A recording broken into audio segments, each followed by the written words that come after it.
नमस्कार दोस्तों। तो आज हम लोग बात करेंगे विश्व इतिहास के अंतर्गत लेक्चर नंबर 18 के अंतर्गत एक ऐसे शासक के बारे में जो अपने मुंह में चांदी का चम्मच लेके पैदा तो नहीं हुआ, लेकिन फिर भी अपनी योग्यता, अपने प्रतिभा और एक अदम्य साहस के बल पे हिस्ट्री में अपना नाम दर्ज करवाने में सफल रहा, या फिर एक महान शासक की उपलब्धि पाने में सफल रहा।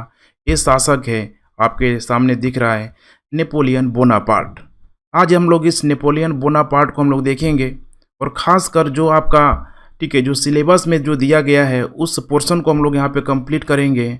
और देखिए, यहाँ पे फ्रांस की क्रांति के संदर्भ में अगर इस नेपोलियन बोनापार्ट का उदय हो रहा है तो फ्रांस की क्रांति की दिशा को बिल्कुल ही एक अलग डायरेक्शन में ले जाने वाला, फ्रांस की क्रांति के विचारों को पूरी तरीके से तोड़ मरोड़ के यहाँ पे लागू करवाने वाला, पुरातन व्यवस्था और नई व्यवस्था को समग्र रूप से एक संतुलन बैठाने वाला शासक के रूप में अगर मौजूद है तो कुछ न कुछ यहाँ पे इसका कारण है। अब इसके द्वारा जो भी चेंजेस किया जा रहा है, जो भी परिवर्तन किया जा रहा है, खासकर यूरोप के संदर्भ में, जहाँ जहाँ नेपोलियन के द्वारा विजित जो क्षेत्र है वहाँ पे किस तरीके से देखेंगे कि ये अपने विचारों को या फिर अपने सुधारों को ये फैलाते हुए नजर आएगा।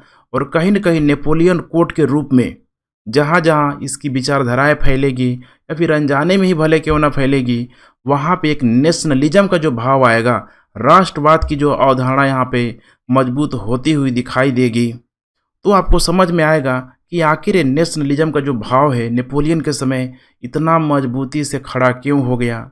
इतिहास की प्रगतिशीलता को नेपोलियन ने कैसे बढ़ा दिया, और आगे चल के इस प्रगतिशीलता को रोकने का प्रयास भी किया जाएगा वियना और मेटरनिख के द्वारा। लेकिन देखिए, इतिहास की धारा को कोई रोक नहीं पाया है, तो फिर वियना कांग्रेस और मेटरनिख क्या चीज़ थी। लेकिन वो चीज़ें तो हम लोग जानेंगे, बात की है।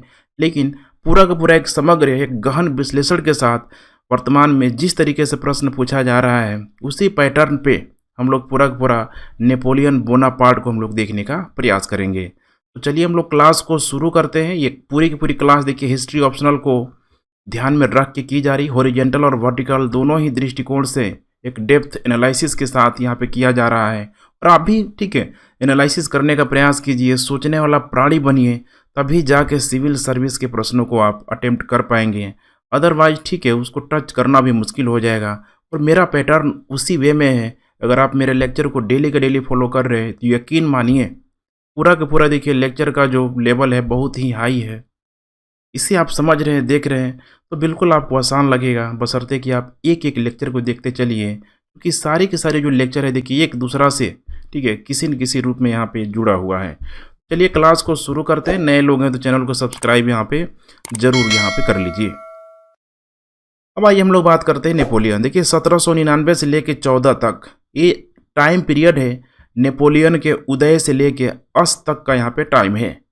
पूरा का पूरा एक डायमेंशन जो बटा हुआ है, आप देख पा रहे हैं कैसे नेपोलियन का उद्भव हुआ।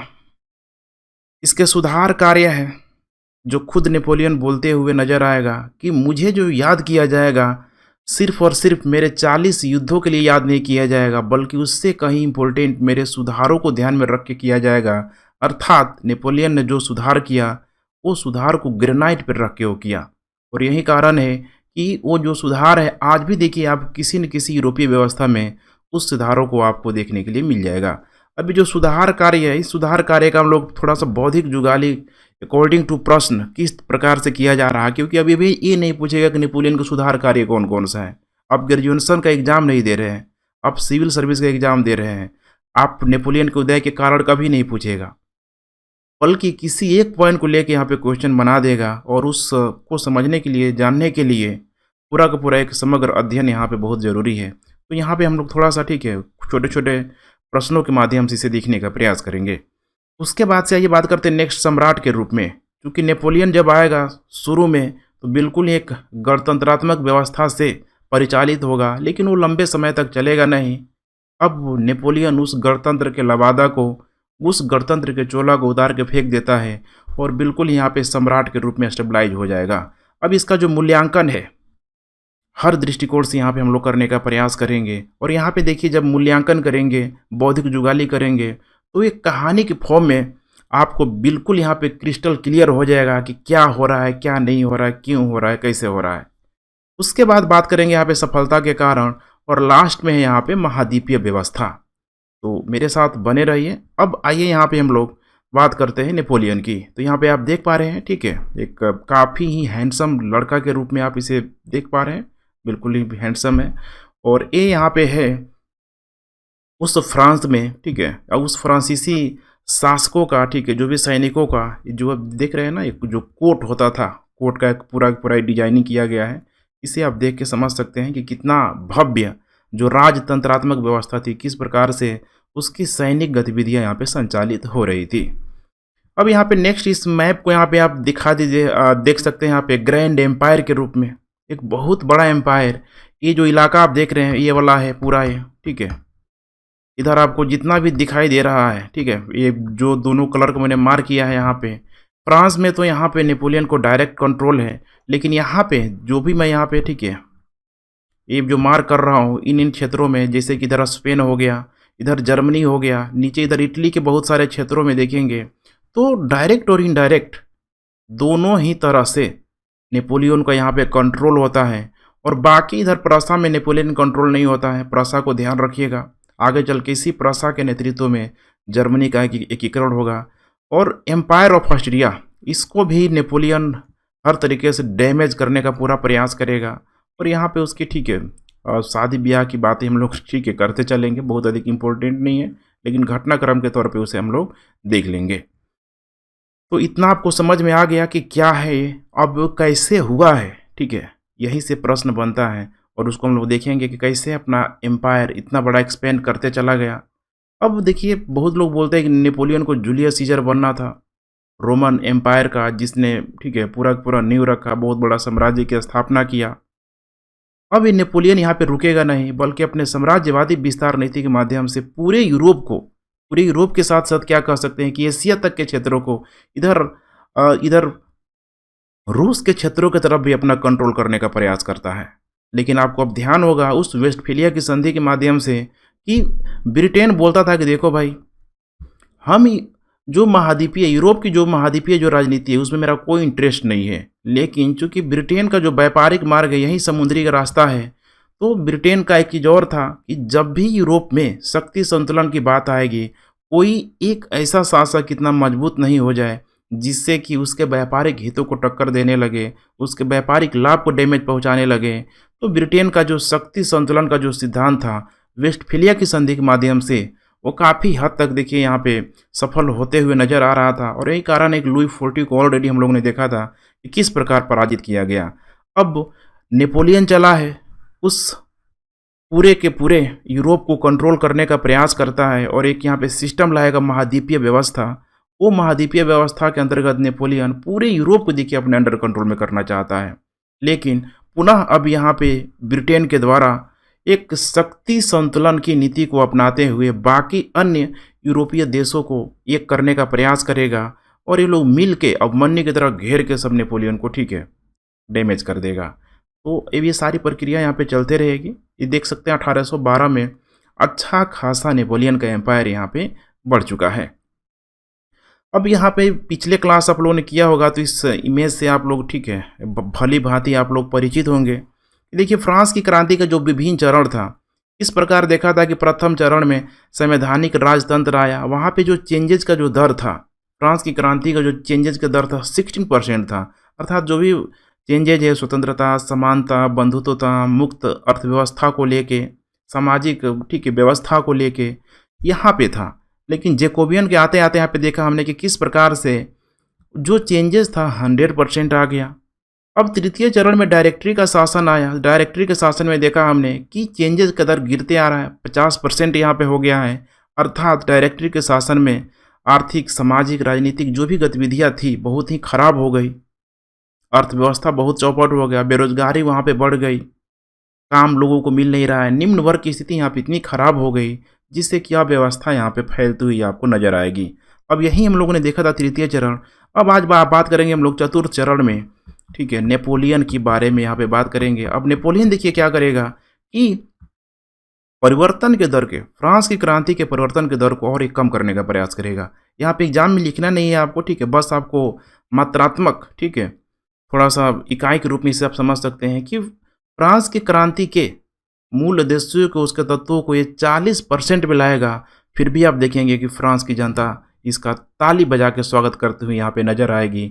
अब यही जो 40% है, देखिए आप ध्यान से, यूरोप अभी परिवर्तन का दर से एकदम जीरो है। वहाँ पे वही राजतंत्रात्मक व्यवस्था है, वही सामंतवादी कुलीन चर्च व्यवस्था यहाँ पे मौजूद है। लेकिन अब फ्रांस तो वैसा नहीं रहा। अब यही कारण है कि देखिए अब नेपोलियन क्या करेगा कि धीरे धीरे अपना साम्राज्य विस्तारवादी नीति को अपनाते हुए जिन जिन जगहों को जीतेगा, ये 40% का जो चेंजेज है बाकी यूरोप में देखेंगे, ये बहुत बड़ा परिवर्तन का कारण बनता है। और रियल में इसी को आपको समझना है कि नेपोलियन के साम्राज्यवादी विस्तार नीति को लोग रोकना चाह रहे हैं, या फिर साथ साथ में नेपोलियन के द्वारा जो भी प्रसारित जो भी विचार है, फ्रांस की क्रांति के जो कुछ कुछ आदर्श है, जो भी शासक है, जैसे कि प्रसा का शासक हो गया, ऑस्ट्रिया का शासक हो गया, रूस का शासक हो गया, ऐसे शासकों के द्वारा उसे कंट्रोल करने का प्रयास किया जाएगा। लेकिन असफल होते हुए वे लोग नजर आएंगे। लास्ट में पुनः ब्रिटेन के द्वारा शक्ति संतुलन को यहाँ पे अपनाते हुए नेपोलियन को पराजित किया जाएगा। लेकिन ये जो चेंज है, इस चेंज को आप समझ गए तो एग्जाम में ठीक है बहुत आसानी से आप प्रश्नों को यहाँ पे सॉल्व करने की स्थिति में रहेंगे। अब यहाँ पे आइए बात करते हैं हम लोग नेपोलियन का उदय। ठीक है, अभी तक आप लोगों ने क्या देखा था कि फ्रांस की क्रांति में जो 2 स्टेप यहाँ पे ठीक है ऑलरेडी बहुत खूबसूरती से निकला, संवैधानिक राजतंत्र, उसके बाद से आ गया उग्र गणतंत्र में जैकोबियन आ गया। जैकोबियन ने किस प्रकार से पूरे फ्रांस में अपना कंट्रोल किया, इस प्रकार से एक रणनीतिक माध्यम से देखिए राजा रानी को, जो लुई 16 था, उसकी पत्नी ठीक है एंटोनिया को गिलेटिन में चढ़ा दिया गया। उस फ्रांस की जनता ठीक है एकदम तमाशा देखते रह गई। और नहीं तो जैकोबियन को यहाँ पे सपोर्ट भी मिल रहा है। लेकिन यहाँ पे ठीक है कभी भी देखिए तानाशाही शासन या फिर सामान्य इच्छा के नाम पे कोई भी शासक लंबे समय तक शासन यहाँ पे नहीं कर सकता है। और यही हुआ जैकोबियन के साथ, उसकी भी हत्या कर दी गई। अब पुनः यहाँ पे जो उदार गणतंत्र आ रहा है, मध्य वर्ग का यहाँ पे विकास हो रहा है। और इस मध्य वर्ग का विकास होने का मतलब है यहाँ पे देखिए उग्र गणतंत्र, यहाँ पे लोग गणतंत्र से प्रजातंत्र से लोग उब गए। फ्रांस की जनता को डर लगने लगा कि भाई पुनः ये जो उग्र गणतंत्र अगर आ गया तो प्रजातंत्र गणतंत्र के नाम पे कितने लोगों का ठीक है हत्या कर दी जाएगा, मार दिया जाएगा। और बड़े मजे की बात, इस उग्र गणतंत्र में ठीक है प्रतिनिधित्व जो था निम्न वर्ग के हाथ में था, निम्न वर्ग के हाथ में था। और संवैधानिक राजतंत्र का प्रतिनिधित्व मिडिल क्लास मध्य वर्ग के हाथ में था। और उदार गणतंत्र का अब पुनः जो प्रतिनिधित्व है अब यहाँ पे मध्य वर्ग के हाथों में आ गया। लेकिन ये मध्य वर्ग असफल नज़र यहाँ पे आ रहा है, क्योंकि इसकी जो संरचना थी 5-5 डायरेक्टरों की नियुक्ति, वही 3-3 माह के अल्टरनेट पे ठीक है एक दल को चलाने, शासन प्रशासन को चलाने देने का मौका, वो सबसे बड़ी उसकी समस्या का कारण बना। अर्थात फ्रांस में जो एक अस्थायित्व होना चाहिए वो रहा ही नहीं। इसीलिए इतिहासकारों के द्वारा कहा जाता है कि देखिए जैकोबियन के समय कम से कम जो घड़ी थी, भले टूटी फूटी थी, भले लेट फेट ठीक है होता है ना, लेट को लेट यहाँ पे टाइम देना कम से दे तो रही थी। लेकिन यहाँ पे जब उदार गणतंत्र आएगा डायरेक्टरी के शासन के समय, तो घड़ी बिल्कुल ही समय देना बंद कर देगी। अर्थात फ्रांस में अराजकता, हिंसा, बेरोजगारी, अर्थव्यवस्था उनका एकदम ब्लंडर हो चुका है। तो समस्या पर्याप्त थी। और हमने ये भी देखा था कि किस प्रकार से उग्र गणतंत्र के समय ही यहाँ पे नेपोलियन का आगमन यहाँ पे हो चुका है। अभी हम लोग देखेंगे थोड़ी देर में, थोड़ा सा आप लोग पेशेंस रखिए। तो यहाँ पे देखिए उदार गणतंत्र में अब आपको समझने की जरूरत है कि जो अव्यवस्था फैली हर तरीके से, फ्रांस में अस्थायित्व कहीं से भी नजर नहीं आ रहा था। जब अस्थायित्व देखिए कहीं जब नजर नहीं आएगा, गरीब अमीरों को मार रहे हैं ठीक है, जो अमीर है ठीक है गरीबों को मार रहे हैं, क्योंकि फ्रांस में निम्न वर्ग की संख्या अधिक है। तो एक जो अराजकता जो पैदा हुई, देखिए मध्यम वर्ग को ठीक है, जब भी अराजकता पैदा होगी तो सबसे ज़्यादा जो डर रहेगा देखिए मध्य वर्ग को रहेगा, अमीरों को रहेगा। उनके पास प्रॉपर्टी है, उस प्रॉपर्टी में ठीक है निम्न वर्ग के द्वारा, गरीबों के द्वारा उसको छीना जाएगा, लूटा जाएगा, मारा जाएगा। तो अब उनको क्या लगा कि एक ऐसे नायक की लोग तलाश कर रहा है कि जो फ्रांस में स्थिरता दे सके। फ्रांस में जो सम्मानजनक जो गतिविधियाँ था जो लुई 14 के समय हुआ करता था, किस प्रकार से देखिए लुई 14 कितना ठीक है फ्रांस की समृद्धि को ले गया, वर्साय की महल का निर्माण कराया। तो अब लोगों में यही सब यहाँ पे इच्छाएं हैं, बढ़ रही है। और क्रांति ने तो देखिए यहाँ पे वंशानुगत कुलीन तंत्र पर चोट किया, विशेष अधिकार को खत्म कर दिया गया, चर्च व्यवस्था को, सामंतवादी व्यवस्था को। और यहीं से देखेंगे आप तो जन साधारण को आगे आने का मौका मिला। और खासकर जब उग्र गणतंत्र के समय जब जैकोबियन दल का जो शासक होता है जैकोबियन, उसी के जैकोबियन के अंतर्गत एक सेनापति होता है कार्नो। कार्नो ने देखिए निम्न वर्ग को ध्यान में रखते हुए सैन्य बहाल किया, नागरिक समझ रहे हैं ना, नागरिक सेवा को प्रोत्साहित किया कि भाई आओ, बहुत सारे सैनिक आओ, फ्रांस की ठीक है जो भी यहाँ पे सुरक्षा का मामला है उसको देखो। तो यहाँ पे देखिए बहुत सारा सैन्य बहाली होगा। अब ये लिखने का मतलब क्या है, इसी सैन्य बहाली में बिल्कुल देखिए एक ऑर्डिनरी एक जो बहाली हो रहा है जैसे आजकल होता है छोटे छोटे शहरों में, ठीक है, जनरल ड्यूटी के लिए होता है, बहुत सारे बच्चे प्रिपरेशन कर रहे होते हैं, वैसे ही वहाँ पे भी बहाली हो रहा है। और उस बहाली में क्वालिफाई करने वाला कौन है, नेपोलियन है। अब देखिए नेपोलियन कितना नीचे से आ रहा है। इसीलिए मैंने शुरुआती में बोला था कि बहुत इतिहास में ऐसे कम ही शासक पैदा होते हैं जो अपने मुंह में चांदी का चम्मच तो लेकर पैदा नहीं होते, लेकिन अपनी योग्यता, प्रतिभा और अदम्य साहस के दम पे इतिहास में अपना नाम ठीक है दर्ज करवाने में सफल हो गए, या फिर पूरे इतिहास की धारा को यहाँ पे बदल दिया। और वही है नेपोलियन। देखिए कितना छोटा सा पद इसको मिल रहा है, सैन्य बहाल यहाँ पे हो रहा है। अब यहीं से देखेंगे कैसे नेपोलियन आगे बढ़ता है। देखिए कोर्सिका द्वीप, ठीक है, नेपोलियन का जन्म हुआ था कोर्सिका द्वीप में, यही देखेंगे फ्रांस है, यहीं पे है कोर्सिका द्वीप, ठीक है। कोर्सिका द्वीप यहाँ पे आपको दिखाई दे रहा होगा। जन्म की बात करें तो ये डेट इंपॉर्टेंट नहीं है, लेकिन एक इंटरेस्टिंग यहाँ पे ठीक है चीज़ है। 1769 में नेपोलियन का जन्म हुआ। 1769 के जस्ट देखिए ठीक पहले, चूंकि कोर्सिका द्वीप था यहाँ पे, उस समय द्वीपों के लिए इतना मगजमारी नहीं थी, लड़ाई वाला मामला नहीं था, तो यहाँ पे फ्रांस के शासकों के द्वारा इस कोर्सिका द्वीप को देखिए अपने अंडर कंट्रोल में कर लिया गया। सोचिए कोर्सिका द्वीप पहले कहाँ था, ये स्वतंत्र यहाँ पे द्वीप हुआ करता था इधर, ठीक है। अब इसको फ्रांस ने अपने में मिला लिया। और नेपोलियन का जन्म कहाँ हुआ, कोर्सिका देश में, माने कोर्सिका द्वीप में हुआ था। अब नेपोलियन भी फ्रांस का नागरिक बन गया। देखिए कितना इतिहास, मतलब देखिए ठीक है, मैंने जो होना होता है होने को कोई नहीं टाल सकता है। सोचिए अगर उस कोर्सिका द्वीप को अगर फ्रांस ने अपने अंडर कंट्रोल में नहीं किया होता तो नेपोलियन की जो ठीक है निपुणता, उसकी प्रखरता, उसकी योग्यता कभी भी फ्रांस के लोगों को ठीक है लाभ लेने का मौका नहीं मिलता। शुरुआत में ही उसकी प्रतिभा दब जाती, ऐसा लेकिन नहीं हुआ।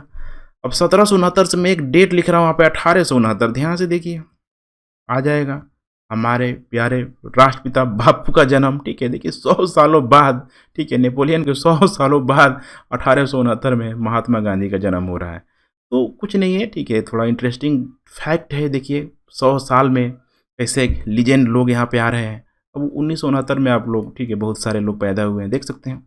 खैर अब ये यहीं से कोर्सिका द्वीप में ठीक है यहीं से ये फ्रांस का नागरिक बन जाता है, क्योंकि कोर्सिका द्वीप पे कंट्रोल फ्रांस का हो गया। और मिलिट्री स्कूल में शिक्षा पाता है, समझ रहे हैं, मिलिट्री स्कूल में शिक्षा पाएगा तो खाना में इसको डाल दिया जाएगा, वहाँ पे कनिष्ठ सैन्य अधिकारी के रूप में यहाँ पे ठीक है बहाल हो जाएगा।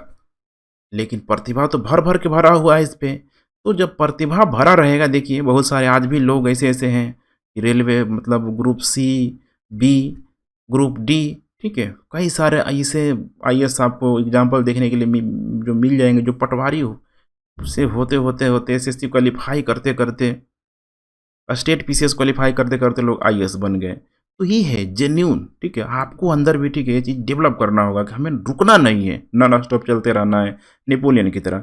यही है देखिए कनिष्ठ सैन्य अधिकारी, सोच रहे हैं, और आगे चल के नेपाल का सॉरी क्या बोलते हैं कि फ्रांस का सर्वे सर्वा शासक बन जाता है। ये कैसे हुआ, मेरे साथ बने रहिए।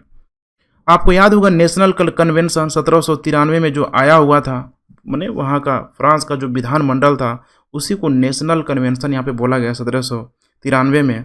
ये जैकोबियन के समय, ठीक है, क्योंकि प्रतिभा के दम पे नेपोलियन को क्या कर दिया गया, तो तुला नामक स्थान पे, ठीक है, ब्रिटेन और स्पेन की सेना को, क्योंकि आप देखेंगे फ्रांस का जो ठीक है ब्रिटेन को देखेंगे तो बीच में इंग्लिश चैनल आपको एकदम ठीक है अलग करते हुए मिल जाएगा।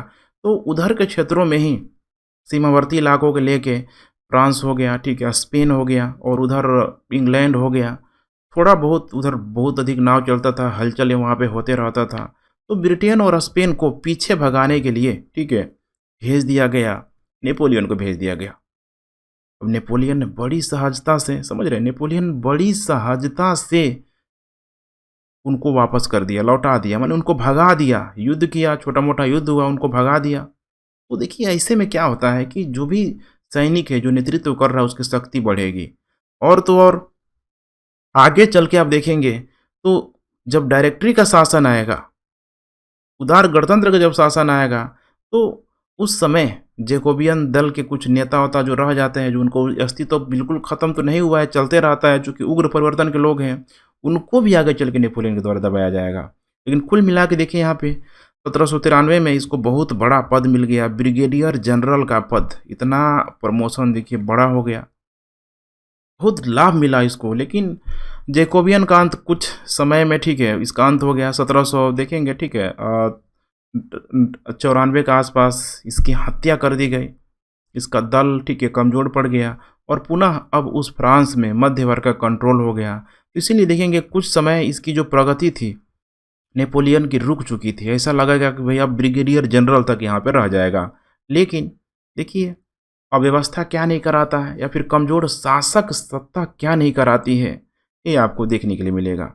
डायरेक्टरी का शासन आया, डायरेक्टरी का शासन आएगा तो अब नेपोलियन अपने प्रतिभा के बल पे आगे बढ़ रहा है। ये नहीं कि भाई मध्य वर्ग क्या बोलते हैं, डायरेक्टरी के शासन नेपोलियन को सपोर्ट कर रहे हैं, बल्कि इसके अंदर जो योग्यता है, प्रतिभा के बल पे आगे बढ़ रहा है। ब्रिगेडियर जनरल ऑलरेडी बन चुका है और नेपोलियन का जो, ठीक है, युद्ध की जो नीति थी अपने आप में बहुत ही अच्छा खासा माना गया। अलग तरीके से, समझ रहे हैं ना, मतलब नेपोलियन का जो युद्ध जो नीति थी बहुत ही खतरनाक, उसकी जो रणनीति है मैं बताने लग जाऊंगा तो कितना समय लग जाएगा। लेकिन डायरेक्टरी का जो शासन था घरेलू नीति पे बिल्कुल यहाँ पे असफल हो रहा था। मैंने बता दिया ऑलरेडी अव्यवस्था, बेरोजगारी, हिंसात्मक गतिविधियाँ फैल रही थी। लेकिन विदेश नीति जो देखिए डायरेक्टरी का अच्छा खासा यहाँ पे चल रहा था, और वो एक ही व्यक्ति के दम पे चल रहा था विदेश नीति, और वो था नेपोलियन। कारण क्या था, नेपोलियन सफल अभियान कर रहा था। देखेंगे नेपोलियन का ये हाल होता है कि फ्रांस में वो तो आता ही नहीं है, सैनिक है, ठीक है, वो अपना लगा हुआ है, फ्रांस की प्रतिष्ठा को बढ़ाने में लगा हुआ है। कारण यही है नेपोलियन की सैन्य सहायता। 3 यहाँ पे देख पा रहे हैं युद्ध कंटिन्यू रूप से। पहला तो लड़ा उसने इटली का जो पीडमोंट है, यहाँ पे देख पा रहे हैं, यही है पीडमोंट का क्षेत्र, ठीक है। उस समय अगर देखेंगे तो बिल्कुल यहाँ पे, यहीं से फ्रांस की सीमाएं यहाँ पे शुरू हो जाती थी। पीडमोंट की तरफ आया है और पीडमोंट के क्षेत्र को क्या कर लिया, हरा दिया। हराने के बाद देखिए हमेशा ही एक कुशल जो योद्धा होता है उसका प्रयास यही होता है कि देखिए जो भी युद्ध क्षतिपूर्ति हुई है उस हारे हुए क्षेत्रों से यहाँ पे निकाल लिया जाए, और यही किया। युद्ध खर्च वगैरह जो भी हुआ सब पीडमोंट से निकाल लिया। और इटली की जो कलाकृति थी, बहुत सारी जो कलाकृति आपको याद होगा, ये पवित्र रोमन साम्राज्य का कभी भाग हुआ करता था। सुंदर सुंदर इमारतें उस समय का, समझ रहे हैं, मतलब रोमन ग्रीक के समय, रोमन हो गया, ग्रीक हो गया, उस समय का बहुत सारी जो कलाकृतियाँ जो बनी हुई थी, यहाँ से उठा के ले गया भाई, अपने यहाँ ले गया, फ्रांस में ले गया। तो भाई 4 चांद लग गया कि भाई क्या कर रहा है नेपोलियन, ठीक है, इतनी अव्यवस्था में कुछ तो राहत भरा मैसेज दे रहा है। दूसरा अभियान इसने किया ऑस्ट्रिया के खिलाफ, ठीक है। देखिए ऑस्ट्रिया कितना बड़ा, मैंने दिखाया था शुरू में, अच्छा खासा एम्पायर के रूप में मौजूद था, हैब्सबर्ग एम्पायर था, साथ में पवित्र रोमन, ठीक है, साम्राज्य का भाग भी था। ऑस्ट्रिया ही बचा रहता है जो पुरातन व्यवस्था को हमेशा ही सपोर्ट करते हुए आपको नजर आएगा।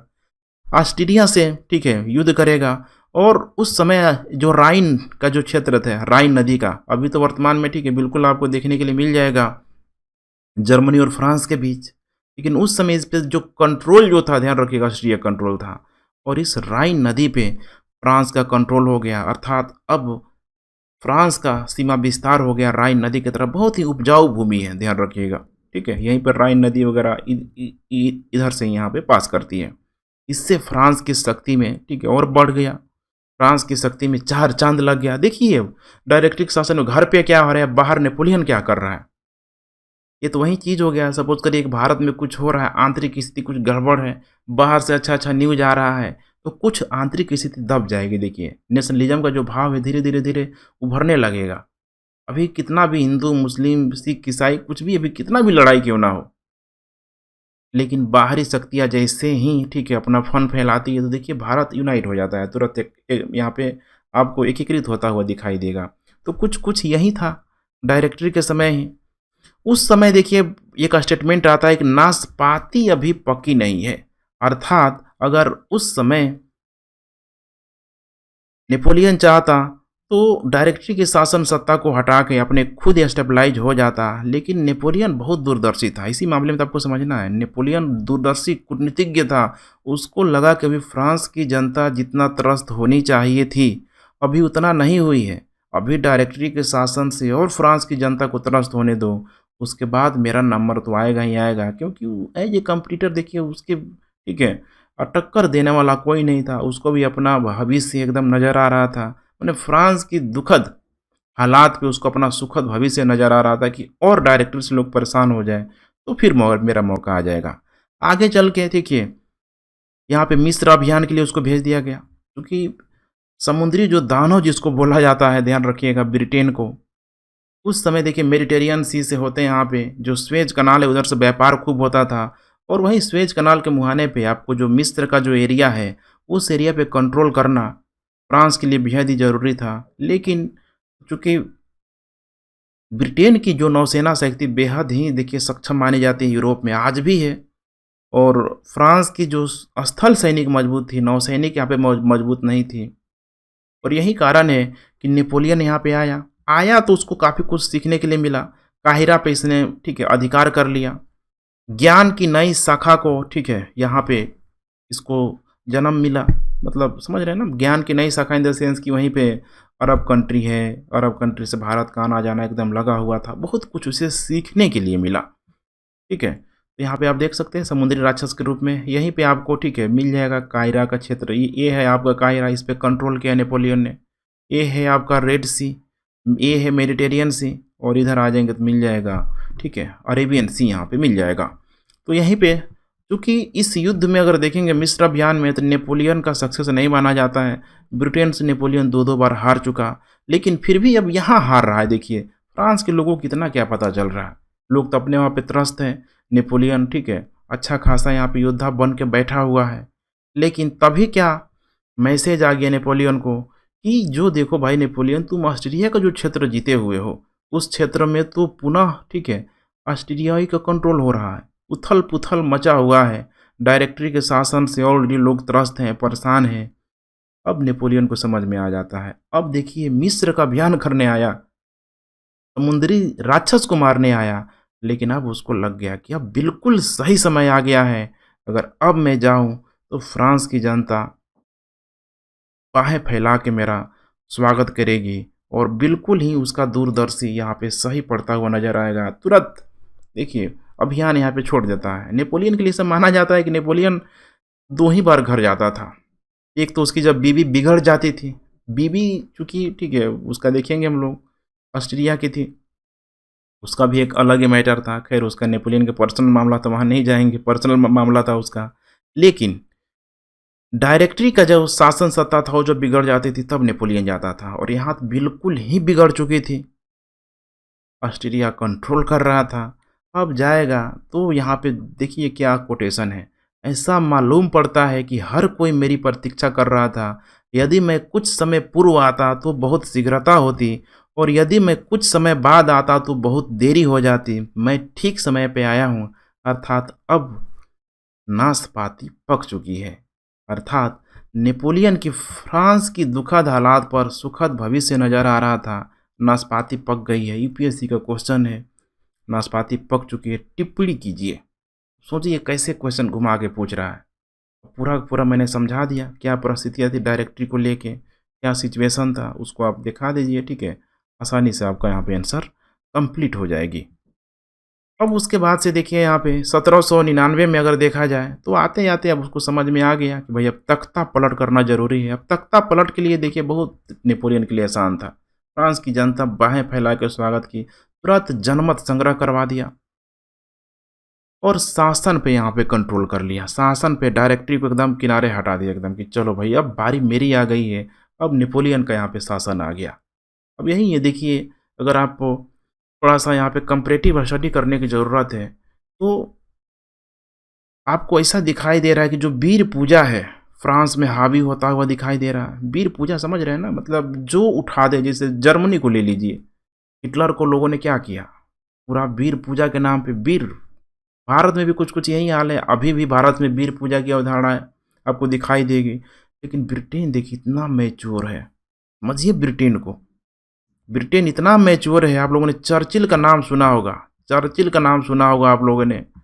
इसके अलावा लॉर्ड क्लाइव का नाम सुना होगा। एक से एक वीर हुए ब्रिटेन के,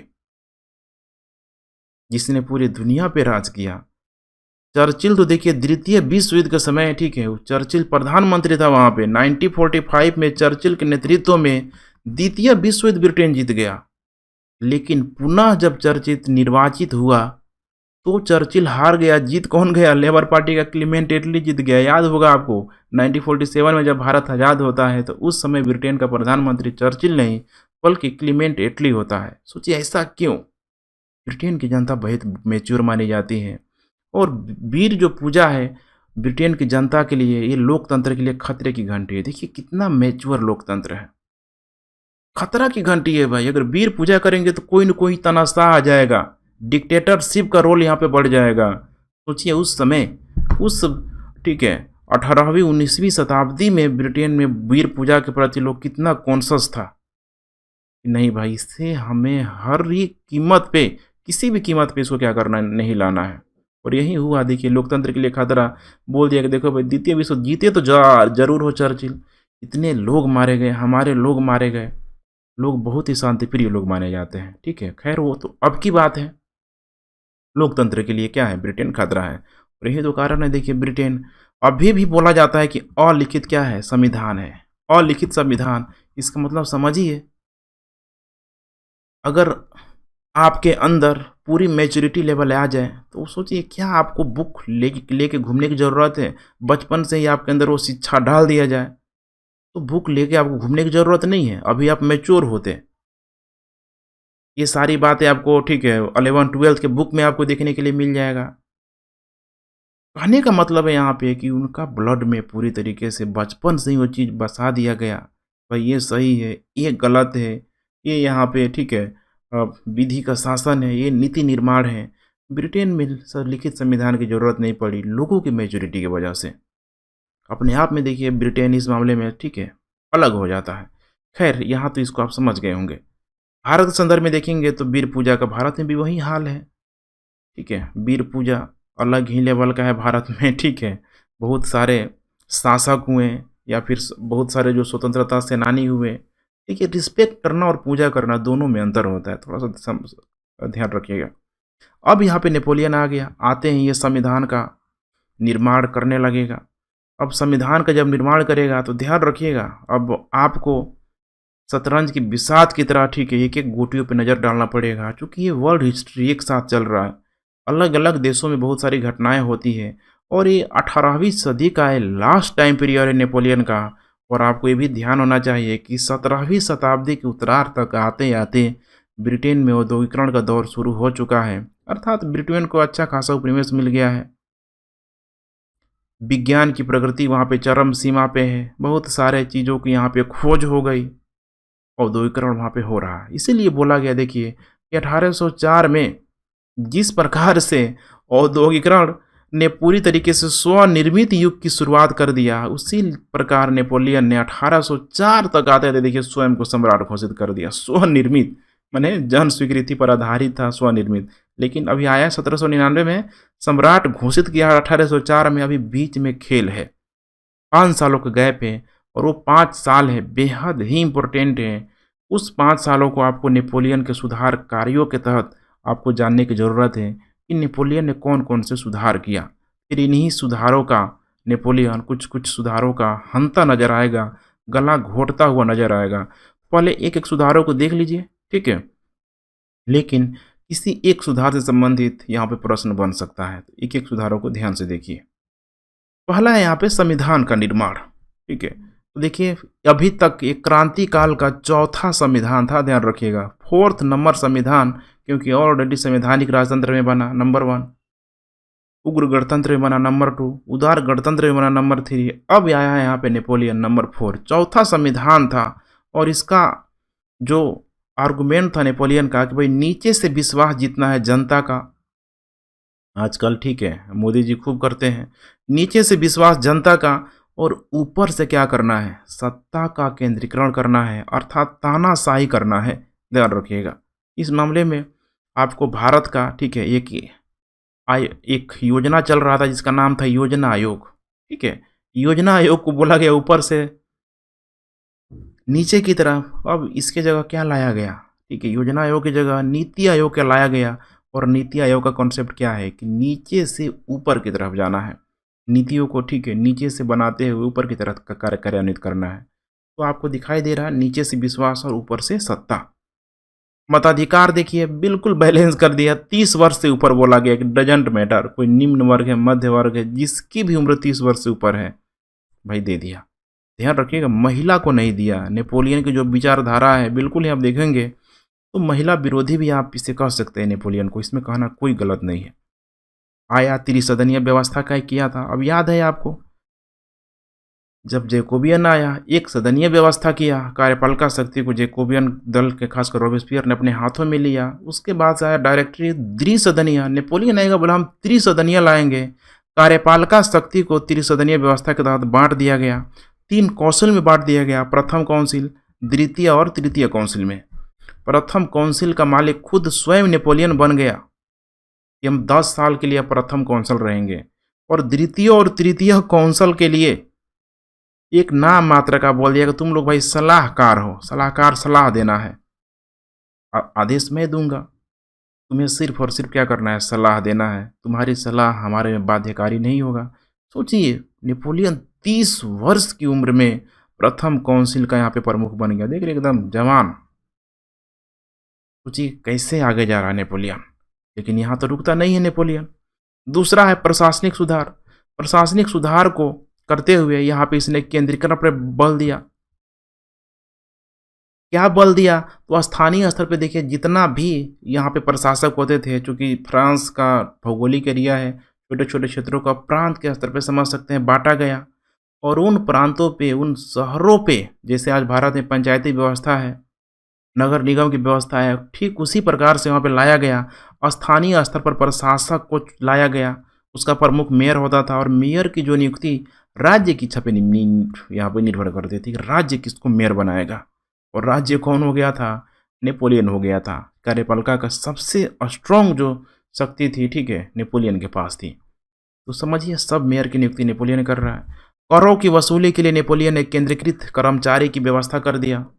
भाई जाओ जैसे वर्तमान में है, देखेंगे कर को लेके डायरेक्ट टैक्स भी लाएगा, इनडायरेक्ट टैक्स भी आएगा। थोड़ा सा देखिएगा अभी सब पता चल जाएगा कि क्रांति का हंत कैसे होता है।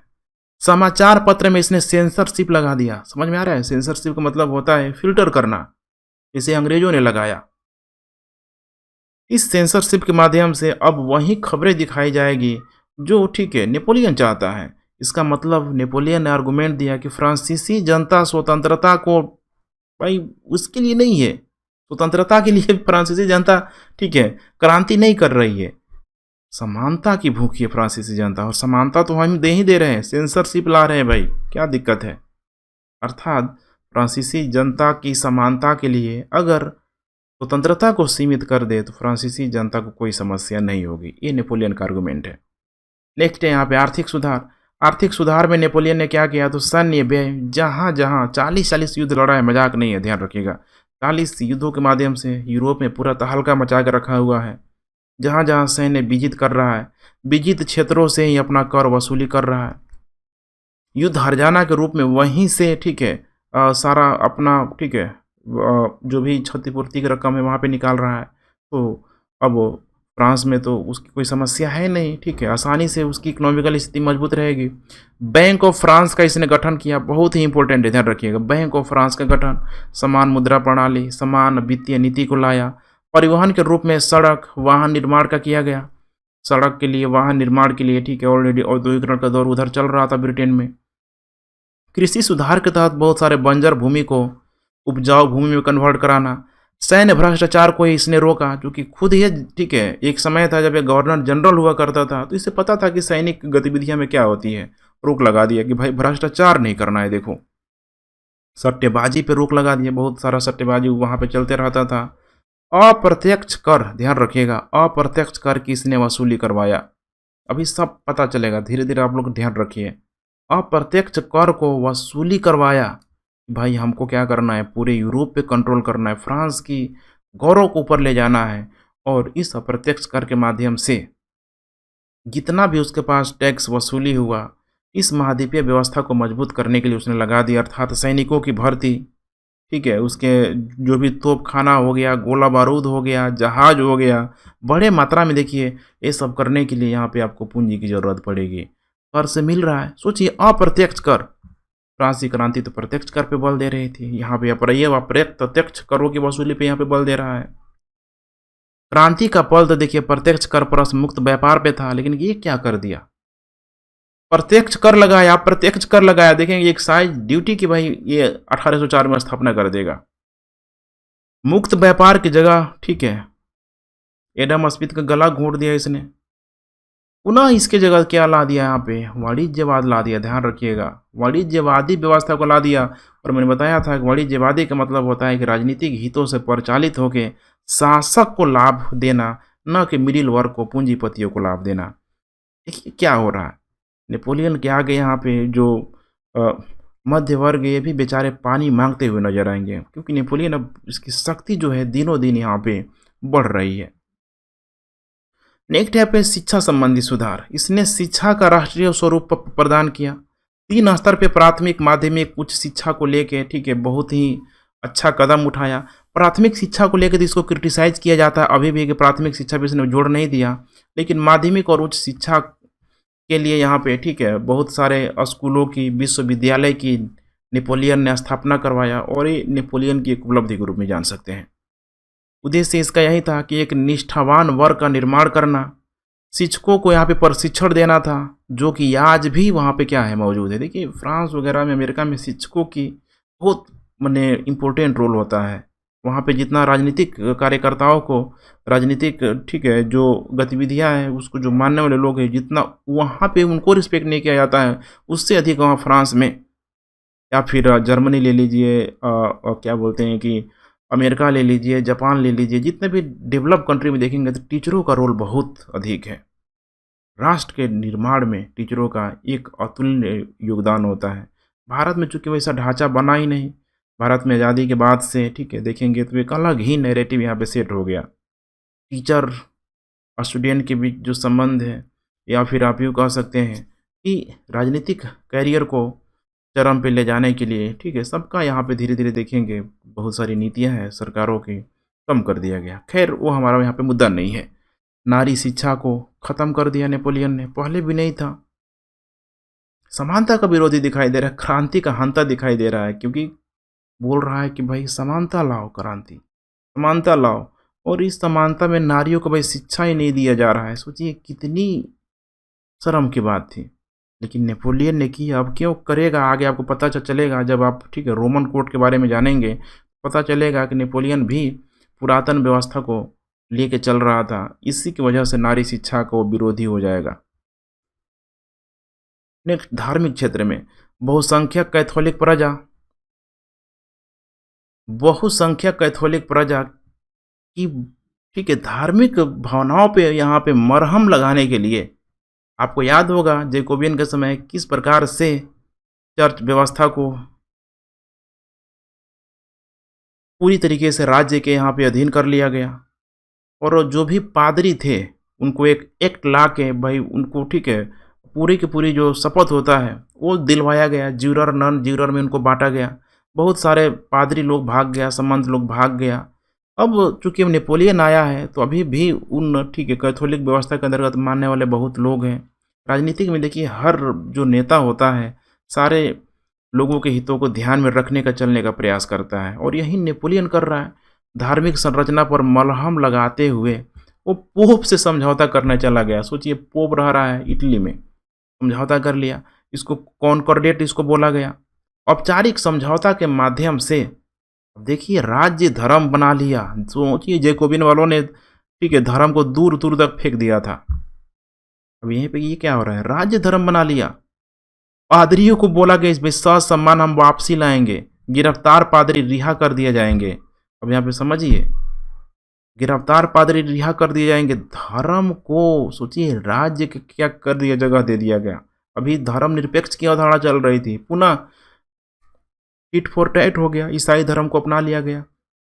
लेकिन नेपोलियन ने यहाँ पे होशियारी किया कि राज्य को अपने को ऊपर रखा। पोप को महज एक औपचारिक यहाँ पे ठीक है जो रिस्पेक्ट होना चाहता वहीं दिया गया, माने उसको अधिकार नहीं दिया गया कि भाई तुम हमारे क्षेत्र पे अधिकार करोगे, तुम्हारे अंडर कंट्रोल में हम काम करेंगे। और यही कारण है देखिए कि पादरी नियुक्ति स्वयं राज्य करता था और इसकी औपचारिक स्वीकृति मात्र यहाँ पे पोप देता था। देखिए क्रांति ने क्या उठाया था, धर्मनिरपेक्ष राज्य, और नेपोलियन क्या हो गया, उस धर्मनिरपेक्ष राज्य का हंता बन गया। एक एक चीज़ों को समझते चलिए। कानून निर्माण, इसको विधि सुधार नेपोलियन कोड इसको बोला गया। कानून निर्माण है, बहुत सारा कानून जो बनाया गया, इसी को विधि सुधार, विधि लग जाएगा तो ध्यान रखिएगा उसमें धन का भाव आ जाता है, इसी को नेपोलियन कोड वो इसको बोला गया। इसी को लेकर नेपोलियन ने बोला कि फ्रांस की जनता आगे चल के मुझे मेरे 40 युद्धों के लिए नहीं जानेगी, बल्कि मेरे इन सुधारों के जरिए जानेगी, जो कि मेरे सुधार ग्रेनाइट पे रखे हुए हैं। अर्थात नेपोलियन ने क्या किया कि अभी तक देखिए चार चार जो संविधान बन चुका था, बहुत अधिक मतलब उसमें जो अस्पष्टता का अभाव था, भिन्न भिन्न कानूनों को संहिताबद्ध करके जो भी अस्पष्टता थी उसको समाप्त करवा दिया। भाई जनरली सब कोई समझ जाए इसको देख के, इसी को यहाँ पे नेपोलियन कोड बोला गया। इसके तहत इसने नागरिक आपराधिक कानून की सुस्पष्ट व्याख्या की कि कौन है, होता है ना फौजदारी कानून, समझ रहे हैं कौन होता है ये दीवानी कानून, तो ध्यान रखिएगा ठीक है। पूरा का पूरा सुस्पष्ट यहाँ पे व्याख्या कर दिया गया। फौजदारी कानून मतलब समझिएगा आपराधिक मुकदमा जितना है सब फौजदारी है, और फौजदारी को जो छोड़ देंगे, जो फौजदारी में नहीं आएगा सब दीवानी है, बहुत आसान होता है। विधि संहिता के तहत इसने निजी संपत्ति को ठीक है बनाए रखा। पूंजीवादी संरक्षण को भी इसने क्या किया, बनाए रखा नेपोलियन ने। पारिवारिक मामला को लेकर देखिए, ये विवाह तलाक सब समझ रहे हैं ना, पारिवारिक मामलों को लेकर विवाह तलाक को लेकर नियम बनाया। अनुशासन को इसमें जोड़ लिया गया, और विवाह तलाक को लेकर बहुत खतरनाक है, इसमें मतलब महिला विरोधी कानून आपको यहाँ पे दिखाई देगा। डिसिप्लिन को मेंटेन करने के लिए बिल्कुल चीन में जो अनुशासन जो था कन्फ्यूशियसवादी जिसको बोला गया, देखिए यहाँ पे अनुशासन की परंपरा को नेपोलियन ने लाया और बोला कि देखो हर एक घर में मुखिया होता है, उस मुखिया का रिस्पेक्ट करना सबके लिए ज़रूरी होगा, और मुखिया जिसे चाहे संपत्ति यहाँ पे दे देगा। अब यहाँ पे क्या दिखाई दे रहा है कि मुखिया जिसे चाहे संपत्ति दे देगा, ये तो भाई व्यक्तिवादी विरोध धारणा में दिखाई दे रही है। योग्य होगा उसे दो, मुखिया तो ठीक है अपने फेवर में जो लोग हैं उसको भी दे सकता है। ज्वाइंट फैमिली है, किसी एक को ठीक है मुखिया मालिक बना दिया तो फिर बाकी लोगों का क्या होगा। लेकिन फिर भी ये नेपोलियन की नीतियाँ थी, इसको आपको ध्यान में रखना पड़ेगा। कानून के स्रोत में इसने क्या किया, तो फ्रांस के परंपरागत जो रोमन साम्राज्य था उसको लाया, आधुनिक जस्टिसियन के नाम से इसको जाना गया। ये जो सुधार है आज भी देखिए फ्रांस में मौजूद है, इसीलिए बोला गया कि उसके जो सुधार थे ग्रेनाइट पे रख के किए गए थे। अर्थात ग्रेनाइट समझ रहे हैं ना, मतलब एकदम सुनहरे अक्षरों से किसी कठोर ग्रेनाइट जो होता है कि कितना कठोर होता है उसमें लिख दीजिए ताकि वो आजीवन नहीं खत्म हो, इसीलिए इसको बोला गया। सुधार आज भी क्या है, मौजूद है। नेक्स्ट यहाँ पे नेपोलियन सम्राट के रूप में आप यहाँ पे देख पा रहे हैं, अब बहुत हो गया, होता है ना बहुत हुआ सम्मान, अब वो समय आ गया। 1804 तक आते आते देखिए नेपोलियन सम्राट के रूप में गणतंत्र का चोला उतार के फेंक दिया, बोला बहुत हो गया ठीक है। और अपना संबंध इसने राजघराना से जोड़ दिया, बोला कि लुई 14 जो थे ना, देखिए 15-16 से अपना लिंक नहीं जुड़ता है, लुई 14 से पीछे अपना लिंक जोड़ता है, जिसने वर्साय की महल का निर्माण कराया था। बोलता है कि देखो भाई मुझे उसी के खानदान का हूँ, लुई 14 मेरे चाचा हैं। अब देखिए नेपोलियन, ये तो गजब हो गया। फ्रांस की क्रांति जिस राजतंत्रात्मक व्यवस्था को हटाई, लुई 16 को गिलेटिन पे चढ़ा दी, नेपोलियन उसी से अपना संबंध जोड़ रहा है। यही ये देखिए नेपोलियन की नीतियाँ क्या नहीं करवा रहा, ठीक है। अब यहाँ पे लुई 14 आ गया, उसके अंकल के रूप में राज्याभिषेक करवाया। राज्याभिषेक करने के लिए देखिए पोप आया, इटली का पोप आ रहा है। जैसे ही उसके मुकुट पे मैंने मुकुट लेके होता है ना, जाता है लोग राज्याभिषेक करने के लिए, बोल देता है खबरदार, मैंने फ्रांस की मुकुट धूल में पाया है और तलवार के दम पे उसे उठाया है, तो मैं उसे पहनाने का मौका दूसरों को क्यों दूं? टिप्पणी कीजिए, क्वेश्चन यहाँ भी बन जाएगा। कितने जगह इतिहासकारों के द्वारा यहाँ पे बोला गया है कि फ्रांस बोलता है कि फ्रांस की जो नेपोलियन बोलता है कि फ्रांस का जो राज मुकुट था किसी गटर में गिरा हुआ था, लेकिन फ्रांस की जनता ने उस गटर में गिरे हुए ताज को, फ्रांस की जनता ने मुझे भाई अपने ठीक है सर पे यहाँ पे लगा दिया, मेरे सर पे लगा दिया। टिप्पणी कीजिए। जब इस तरह का क्वेश्चन आए तो देखिए आपको थोड़ा पेशेंस रखना है, आसानी से आप इसे हैंडल कर सकते हैं कि आखिर नेपोलियन क्यों ऐसे बोल रहा है। अब नेक्स्ट है यहाँ पे कि अब शासक तो बन गया, शासक बनने के बाद उसका रोल यही था कि हमें पूरे यूरोप में नियंत्रण करना है। सिर्फ और सिर्फ यहीं तक सीमित नहीं रह रहा है, पूरे यूरोप में नियंत्रण का लक्ष्य रखा कि जो भी पुर्तगाल, इटली, इंग्लैंड, स्पेन, प्रसा, रूस, सबको यहाँ पे हमें कंट्रोल करना है, सब पे यहाँ पे अपना शासन करना है। अर्थात इसको करने के लिए वो महाद्वीपीय व्यवस्था लाया। और आपको जान के बड़ी अतिशयोक्ति होगी कि लगभग इंग्लैंड को छोड़ के बाकी सारे ही क्षेत्रों को वो डायरेक्ट इनडायरेक्ट रूप से अपने अंडर कंट्रोल में ले लिया था, लेकिन इंग्लैंड को नहीं कर पाया। और इसी इंग्लैंड को परास्त करने के लिए महाद्वीपीय व्यवस्था को लाया, लेकिन शक्ति संतुलन के माध्यम से उल्टा, ठीक है, इसका नुकसान हो गया, बेचारा नेपोलियन का पतन हो गया। अब ऐसा क्यों कर रहा है? इसके पीछे नेपोलियन आर्गूमेंट दे रहा है। देखिए, फ्रांस की जो शासक होता है सब राजघराना में पैदा हुआ है, सब मुंह में चांदी का चम्मच लेकर पैदा हो रहा है। फ्रांस की जनता तो भाई उसको अपना लेगी, वो निकम्मा भी रहेगा। 15-16 लुई 15-16 कितना निकम्मा शासक था, फ्रांस की जनता ने उनको अपना लिया। लेकिन मेरा जन्म तो युद्ध भूमि में हुआ है, रणभूमि में हुआ है। अगर मैं युद्ध करना छोड़ दूंगा तो फ्रांस की जनता मुझे भुला देगी। इसीलिए युद्ध मेरा, ठीक है, जन्म सिद्ध अधिकार है। सोचिए अब ये यहाँ पे हो रहा है, ठीक है, इतना सारा युद्ध लड़ रहा है। इसी के संदर्भ में देखिए भारत में भी बोला जाता है, समुद्रगुप्त को भारत का नेपोलियन बोला जाता है। ठीक है, ध्यान रखिएगा, भारत का नेपोलियन समुद्रगुप्त। ऐसा क्यों बोला जाता है कि समुद्रगुप्त के बारे में जानकारी बाद में मिली, नेपोलियन की जानकारी पहले हो गई, तो इसीलिए यहाँ पे सब चलते रहता है।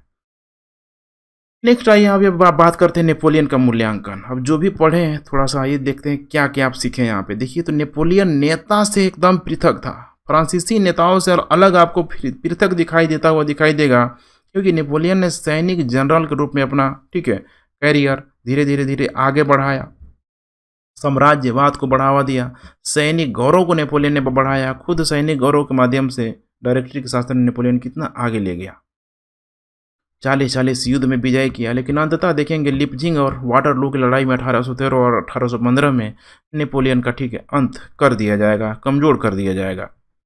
क्रांति से संबंधित अगर बात करें तो नेपोलियन दो विरोधाभासी बयान देता है कि मैं ही क्रांति हूँ, मैं क्रांति का हत्यारा हूँ। सोचिए इस चीज़ को, मैं ही क्रांति हूँ। अर्थात तो जब तक ये क्रांति नहीं होती नेपोलियन का उदय नहीं होता, नेपोलियन का फिर, ठीक है, कारणों के द्वारा जो सैनिक बहाली किया गया उसमें होता ही नहीं।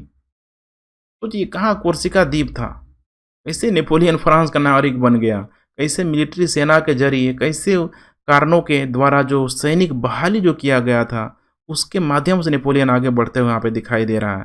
अर्थात मैं ही क्रांति हूँ, वो मध्य वर्ग का प्रतिनिधित्व करते नजर आ रहा है, लेकिन मैं क्रांति का हत्यारा हूँ। जब सैनिक जनरल बन गया तो अब ज़्यादा, ठीक है, उसका जो भी सिविल संस्थाओं का जो विकास किया गया नेपोलियन के द्वारा, या जो पहले से थोड़ी बहुत, ठीक है, टूटी फूटी अवस्था में चल रही थी, उसके प्रति नेपोलियन का कोई सम्मान का भाव नहीं था। देखिए, जब भी डिक्टेटरशिप आता है, तानाशाह की जब बारी आती है तो संस्थाओं को ध्वस्त करने लगेगा। उसको लगेगा कि हर जगह मेरी ही, ठीक है, आज्ञा क्यों नहीं पालन होती है, जो मैं कहता हूँ वही अंतिम सत्य है। और अब यही है कि अब शासक बनने के बाद नेपोलियन खुद इन सिविल संस्थाओं का सम्मान नहीं करेगा, सम्मान के भाव से नहीं देखेगा, और धीरे धीरे देखेंगे तो इसकी प्रासंगिकता भी कुछ हद तक आपको कम होते हुए नजर आएगी। कुशल कूटनीति के रूप में इसे समझ सकते हैं, क्योंकि कुशल कूटनीतिक नहीं होता तो देखिए फ्रांस की क्रांति का जो तत्व था, बहुत ही जो रेडिकल तत्व जो जैकोबिन के समय आया हुआ था, उसने क्या किया, तो फ्रांस की क्रांति का जो रेडिकल तत्व था उसको ले लिया। सिर्फ लिया ही नहीं, उसको, ठीक है, समाप्त भी किया। अर्थात अपने अकॉर्डिंग फ्रांस के कुछ रेडिकल तत्वों को अपनाया, कुछ पुरातन व्यवस्था को अपनाया, और दोनों को मिला दिया। सोचिए, नया और पुरानी व्यवस्थाओं को मिला के नेपोलियन ने उसमें संतुलन किया, यूरोप में उसका प्रचार प्रसार किया, जहाँ जहाँ गया नेपोलियन, ठीक है, करते गया। अब चिल्ला के माइक लायक नहीं कर रहा है, ध्यान रखिएगा, क्योंकि अंग्रेज है।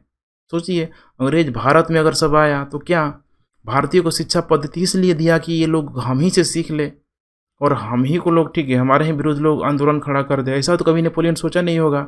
लेकिन जहाँ भी प्रगतिशीलता है, समझना पड़ेगा आपको, प्रगतिशीलता का बहुत बड़ा पंख होता है, उसका पंख आज तक कोई काट नहीं पाया है। तो फिर नेपोलियन कौन खेत की मूली था? लोगों में जन जागरूकता आ गया, प्रगतिशीलता आ गया, इसीलिए बोला गया। देखिए, यूरोप में प्रचार प्रसार होता गया, स्वयं क्रांति का प्रतीक तो होते चल रहा था, लेकिन हत्यारा भी हो रहा था, क्योंकि जो क्रांति की मांग थी उसको पूरा तो कर रहा था, लेकिन उसी क्रांति को पूरा करने के क्रम में उसकी हत्या भी कर रहा था। तो लोग क्या नहीं समझेंगे? अंग्रेज बोल रहे हैं कि भाई स्वतंत्र, समानता, बंधुत्व, ठीक है, मैंने अंग्रेज बोल रहे हैं, भारत में नहीं बोल रहे हैं, ठीक है, इंग्लैंड में बोल रहे हैं, ब्रिटेन में बोल रहे हैं। फिर आगे चल के देखेंगे आप, नेहरू भी जाएंगे वहाँ पर पढ़ाई करने के लिए, महात्मा गांधी की बात कर ले, दादा भाई नौरोजी की बात कर ले, फिर उनको समझ में आएगा कि अच्छा, यहाँ तो अंग्रेज सब बड़ा सभ्य है, बड़ा सक्षम है सब, फिर दोहरी नीति क्यों? ये है, ठीक है, टैलेंटेड व्यक्ति मिसयूज करने में यहाँ पे लगा रहता है। लेकिन यूरोप में जो प्रचार प्रसार हुआ, यहाँ पे सुधारों का सूत्रपात हुआ विविध क्षेत्रों में, ठीक है, ये उसके सुधार फैलने लगा, अनजाने में फैलता चला गया। इसीलिए यहाँ से एक, ठीक है, आर्गुमेंट, एक क्या बोलते हैं, कोटेशन बन जाता है कि नेपोलियन ने उस राजकुमार की तरह कार्य किया जो जंगल में सोई हुई राजकुमारी को जगा दिया। अर्थात जो विविध क्षेत्रों में अपना शिक्षा का जो भी कॉम्बो प्रचार कर रहे हैं, पुरातन व्यवस्था को, नई व्यवस्था को, वहाँ से फ्रांस की जनता को जानने का मौका मिल रहा है। नेक्स्ट, यहाँ पे कई जो सुधार थे क्रांति के मूल आदर्श के विपरीत भी थे। इसे क्रांति के हंता के रूप में समझिए कि समानता पे बल दिया गया। भाई इसने क्या किया? शिक्षा को लेकर महिला शिक्षा को हटा दिया। अप्रत्यक्ष कर पे क्रांति ने कभी बल ही नहीं दिया था। इसने क्या कि एक्साइज ब्यूरो की स्थापना कर दी 1804 में कि भाई अप्रत्यक्ष कर वसूलेंगे। महाद्वीपीय व्यवस्था उसको लगाना था, पैसा इसको अधिक चाहिए था। सोचिए, अप्रत्यक्ष कर क्यों? तो फ्रांस में विशेष अधिकार वर्ग रह नहीं गया, संबंध कुलीन व्यवस्था सब, यहाँ पे चर्च व्यवस्था खत्म हो चुका था, मध्य वर्ग की संख्या बढ़ गई। तो अब मध्य वर्ग, निम्न वर्ग, सब कोई, ठीक है, साबुन खरीद रहा है, दूध खरीद रहा है, जिससे हम लोग पे करते हैं ना अप्रत्यक्ष कर, ठीक है, डायरेक्ट कर, इनडायरेक्ट कर भारत का हर एक नागरिक पे करता है, हर एक निवासी पे करता है। तो इस संदर्भ में शासक के पास, सरकार के पास पैसा जाएगा, और नेपोलियन ने यही तो किया। देखिए, पूरा का पूरा फ्रांस में जितनी वस्तुएं बन रही है सब पे अप्रत्यक्ष कर रहा है। वाणिज्यवादी नीति को यहाँ पे प्रोत्साहन दिया। अब ये वाणिज्यवादी जो नीति थी, मध्य वर्ग बिल्कुल इसके खिलाफ था। बस मध्य वर्ग पूंजीपति नीतियों पे चल रहा था, अपने मुनाफे पे बल दे रहा था। लेकिन नेपोलियन ने क्या ला दिया? पुनः वाणिज्यवादी नीति ला दिया। इसको आपको समझना पड़ेगा। अर्थात महाद्वीपीय व्यवस्था को मजबूत करने के लिए रोमन विधि, मैंने बताया था, रोमन कोड बोला गया। रोमन कोड में क्या होता था? देखिए, पहले जो रोमन साम्राज्य में महिलाओं को बिल्कुल ही देखेंगे तो पुरुषों के अधीन कर दिया गया था, और वहाँ के मुखिया को बहुत ही अधिक पावर दे दिया गया था। रोमन साम्राज्य में देखेंगे, यूनानी साम्राज्य में आपको इसे दिखाई नहीं देगी। यूनानी साम्राज्य में आपको जहाँ से, ठीक है, सुकरात है, प्लेटो, अरस्तु, वहाँ पे आपको गणतंत्र का मूल तत्व भी आपको दिखाई देगा। अगर इसकी उपलब्धि की बात करें यहाँ पे, तो नेपोलियन कोड के रूप में बहुत अच्छा खासा जो, ठीक है, पूरक पर हम लोगों ने देखा था, मौजूद है। सिविल फौजदारी कानून, अभिव्यक्ति की स्वतंत्रता है, विधि के समक्ष समानता है, व्यवसाय स्वतंत्रता, बैंकिंग व्यवस्था, ये कुछ यहाँ पे उपलब्धि के रूप में इसे आप समझ सकते हैं नेपोलियन की। लेकिन कुछ दिलचस्प तथ्य है कि यूरोप में देखिए नेपोलियन के साम्राज्य को अस्वीकार कर दिया, क्योंकि क्यों नहीं स्वीकार करेगा? पूरा का पूरा यूरोप शक्ति संतुलन के माध्यम से नेपोलियन को डैमेज किया, खदेड़ दिया नेपोलियन को। लेकिन क्या उसके सुधारों को हटा दिया? नहीं। यही है प्रगतिशीलता। अच्छा चीज़ कहीं से मिले हर कोई ले लेता है। आप ये नहीं देखेंगे ये मेरा दुश्मन का है। यही तो हुआ। नेपोलियन के जो भी सुधार कार्यक्रम हुए, उसके सुधारों को यूरोपीय लोगों ने अपना लिया, साम्राज्य को नहीं अपनाया। क्यों अपना लिया? तो नेपोलियन ने पुरातन व्यवस्था और रेडिकल तत्वों को मिला के सामंजस्य स्थापित किया, जो यूरोप के उस बहुसंख्यक प्रजा के हित में थी। और इसीलिए यूरोप शासकों के द्वारा या फिर यूरोप के, ठीक है, जो भी मध्य वर्ग के द्वारा इसको अपना लिया गया। इसीलिए बोला गया नेपोलियन का साम्राज्य अस्थायी सिद्ध हुआ, परंतु उसके सुधार ग्रेनाइट पर रखे हुए थे। टिप्पणी कीजिए, विश्लेषण कीजिए, हर तरीके से प्रश्न बन सकता है। चलिए नेक्स्ट यहाँ पे नेपोलियन की सफलता के कारण। देखिए सफलता के कारण, जैसे मैंने शुरू में एग्जांपल लिया था कि आज अगर एसएससी हो गया, बहुत सारी एजेंसी जो जनरल ड्यूटी का अगर पोस्ट रिलीज कर रहा है, उसका बहाली करवा रहा है, आर्मी करवा रहा है, सोचिए जाते तो बहुत हैं, क्या उसमें हर कोई उस ऊंचाई तक पहुंच पाता है? नहीं पहुंच पाएगा। मैंने बताया था शुरू में, पटवारी बनने वाले भी लोग, कई ऐसे लोग हैं जो आईएएस बन गए। तो अपने आप में एक बहुत बड़ी उपलब्धि है। इसका मतलब कि अगर आप आईएएस की तैयारी कर रहे हैं तो अपनी जो दृढ़ शक्ति उसको मजबूत कीजिए। साध्य भले आप आईएएस बने कि हमें आईएएस बनना है, इसका मतलब ये नहीं कि आईएएस नहीं बनना तो कुछ नहीं बनना है। आप नीचे से सीढ़ियाँ चढ़ सकते हैं, छोटे छोटे एग्जाम को क्रैक करके आप उस ऊंचाई तक पहुंच सकते हैं, जैसे नेपोलियन ने किया। तो अपनी योग्यता के दम पे देखिए एक प्रतिभाशाली शासक के रूप में ये उभरा, और कारणों के नेतृत्व में जो आम सैनिक भर्ती हुआ, विशाल सैनिक ढांचा यहाँ पे हुआ, बहुत बड़ा सैनिक कारणों बनाया। इतना बड़ा सैनिक, समझ रहे हैं हमने कि 15 लाख से ऊपर फ्रांस की सेना हुआ करती थी। नेपोलियन के समय तो ये 30 लाख के करीब पहुंच जाएगा। सोचिए इतनी बड़ी सेना के सामने बाकी यूरोपीय राष्ट्रों को टिकने की औकात नहीं थी। बाकी यूरोपीय राष्ट्र 1.5 लाख 2 लाख सेना रख रहे हैं, ये इतनी बड़ी संख्या में सेना रख रहा है सब। नेपोलियन के ठीक फेमस के पीछे एक और भी बड़ा यह कारण था, नेपोलियन इन सब चीज़ों को यहाँ पे देख चुका था। तो विशाल सैन्य ढांचा में एक लोअर ग्रेड का आदमी, एक लोअर, ठीक है, पद का आदमी नेपोलियन कैसे, देखिए अपनी योग्यता के दम पे, इसमें योग्यता से ज़्यादा बोलेंगे अदम्य साहस, कूटनीतिकता, दूरदर्शिता की वजह से नेपोलियन आगे गया, आगे गया, आगे गया। तो क्रांति के मध्य जो भी यहाँ पे राष्ट्रवादी उत्साह हुआ था, अवसरवादी राजनीतिक की अदम्य जो इच्छा थी, नेपोलियन को आगे बढ़ने का मौका मिला। और क्रांति के मध्य ध्यान रखिएगा, राष्ट्रवादी जो उत्साह था, आपको ध्यान होगा ये राष्ट्रवादी जो उत्साह आपको उस समय अधिक दिखाई देगा जब जैकोबियन आया। क्योंकि जब जैकोबियन आया तो आपको पता होगा कि वहाँ पे उस समय अच्छे खासे समर्थक, राजतंत्र के समर्थक के लोग भी मौजूद थे। वहीं से एक जो वामपंथी और दक्षिणपंथी की जो अवधारणा आ गई, तो कैसे जैकोबियन वालों ने, रॉबेस्पियर ने किस कूटनीतिक चाल के माध्यम से शासक को जो लुई 16 था उसको बलि का बकरा बनाया गया, और उसी बलि को, बकरा को, ठीक है, मतलब समझ रहे हैं, उसको सेव करने के लिए, मारने के लिए, जो भी आप कह लीजिए उसको, पूरी यूरोपीय शक्तियाँ ऑस्ट्रिया के नेतृत्व में यहाँ पे आ पड़ी। अब जब ऑस्ट्रिया के नेतृत्व में आ पड़ी तो आपको ये भी ध्यान होगा कि कैसे फ्रांस के लोगों में एक जो यूनिटी का भाग आ गया। ये अपने आप में देखिए बहुत बड़ी चीज़ थी, कोई छोटी मोटी चीज़ नहीं थी। राष्ट्र की परिकल्पना वहाँ पे आ गई, राष्ट्रवादी चेतना को आप प्रोत्साहन देने की यहाँ पे बात की गई, और ये अपने आप में बहुत बड़ी चीज़ है। तो इसको आप समझिए कि क्रांति के मध्य राष्ट्रवाद का उत्थान क्यों हुआ, क्यों हुआ? तो देखिए यूरोपीय शासक पहले भी थे, ऐसा नहीं था कि पहले यूरोपीय शासक नहीं थे, क्योंकि प्रांत, राष्ट्र, राज्य, ठीक है, देश, बहुत कन्फ्यूजन होता है, ठीक है। तो प्रांत का मतलब कि जहाँ पे, ठीक है, भौगोलिक एरिया है, जनसंख्या है, इसके अलावा भौगोलिक एरिया हो गया, ठीक है, जनसंख्या हो जाएगा, राजनीतिक गतिविधियाँ यहाँ पे हो रही है, प्रांत भी हो जाएगा, राज्य भी हो जाएगा। प्रांतों में संप्रभुता नहीं होगी, राज्यों में संप्रभुता आ जाएगी, सोवरेनिटी की यहाँ पे बात की जाती है। देश में देखेंगे तो एक जो एकीकरण का जो भाव आ जाएगा, एक बहुत बड़े भौगोलिक एरिया के यहाँ पे बात आ जाएगा। उसी तरीके से अगर हम लोग राष्ट्र की बात करेंगे तो यहाँ पे राष्ट्र की जब बात करेंगे तो एक अपनापन, एक एकीकरण का भाव दिखाई देगा। जैसे भारत की अगर बात करें तो अनेकता में एकता की बात आती है। भले ही हमारा समाज, धर्म कितने लेवल में बटा क्यों ना हो, लेकिन जो यूनिटी का जो भाव है, अनेकता में एकता का जो कॉन्सेप्ट है, भारत को हमेशा राष्ट्र के रूप में यहाँ पे जोड़ के रखता है।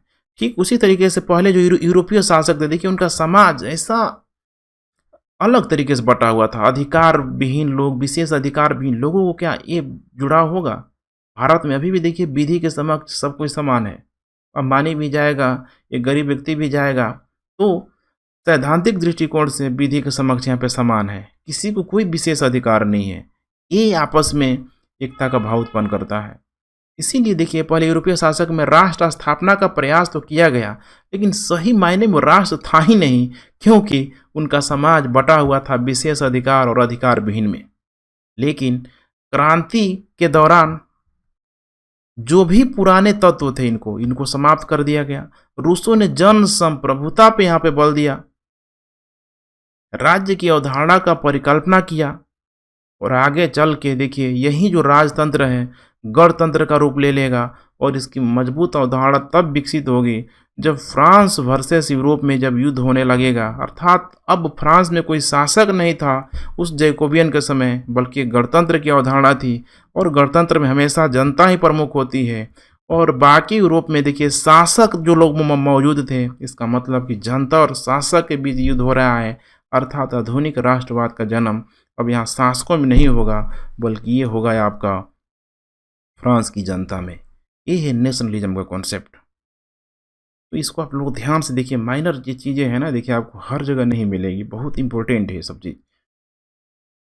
नेक्स्ट है यहाँ पे आधुनिक राष्ट्रवादी यूरोप में कैसा फैला। ठीक है, तो बहुत सिंपल चीज़ है। अब नेपोलियन द्वारा विजित क्षेत्र, जहाँ जहाँ नेपोलियन ने अपना क्षेत्रों को विजित किया, सामंतवाद चर्च व्यवस्था को ख़त्म करते चला गया। नेपोलियन खुद वहाँ पे लागू किया अपने अकॉर्डिंग ना, अपने अकॉर्डिंग लागू कर रहा है। जैसे अंग्रेज अपने अकॉर्डिंग, भारत में अंग्रेजी शिक्षा को मैकाले के द्वारा बढ़वाया गया, लेकिन अंग्रेजी शिक्षा ने पश्चिम के बेड़ियों को पश्चिम के हथौड़े से काट दिया गया।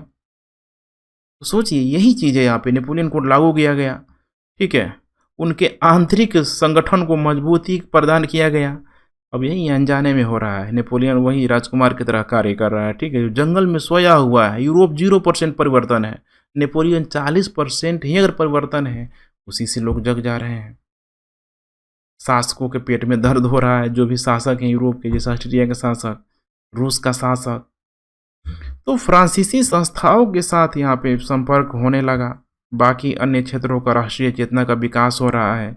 और हमेशा ही देखिए, किसी भी राजतंत्रात्मक व्यवस्था के अंतर्गत जो नागरिक होगा, नागरिक को जहाँ अपॉर्चुनिटी मिलेगी नागरिक वहीं मूव करेगा।